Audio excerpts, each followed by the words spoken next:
اهلا بكم من جديد. اكيد نعتذر عن الخلل اللي قبل شوي. سالم كنت سالتك عن مو برحب فيك مره ثانيه، لين رحبت فيك مره اولى. ابغى اسالك عن هذا الفوز في نواحي معنويه. صحيح انه في تقدم في الدوري على الشباب، قرب من او تكون وصيف ايضا في بطوله الدوري، لكن في امور معنويه بعد ايضا خساره من نوسان، وهي مطلب الجماهير، وانتم عارفين كلاعبين ان مطلب الجماهير الاول السنه هذه اسيا. نرجع نقول بسم الله الرحمن الرحيم والصلاة والسلام على أشرف الأنبياء. الحمد لله يعني اليوم يعني زي ما انتم شايفين قدمنا مستوى يعني رائع وكويس.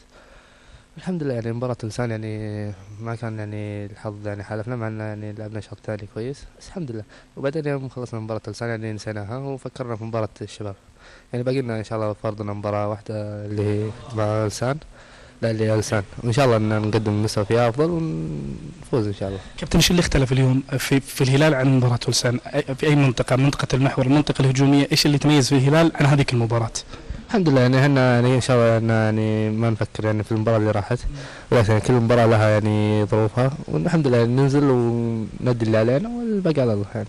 كابتن، اسالك عن بعض الاسماء اللي كنا نشاهدها اساسيا، انت زميلك احمد الفريدي، حتى كابتن ياسر القحطاني، اصبحتم في دكه البدلاء. يمكن زميلك ياسر اشار انه 18 كلهم يعتبرون كانهم داخل مستطيل الاخضر، لكن بصراحه احساس اللاعب في فارق ما بين ان تكون حبيس للدكه وما بين ان تكون اساسيا.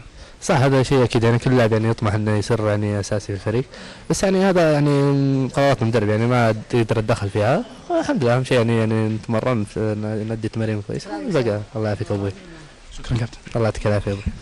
شكرا للكابتن محمد نامي وجميع اللاعبين اللي مروا قدام الكاميرا، رغم ان عبد الله حاطين لهم طريق من خلف الكاميرا.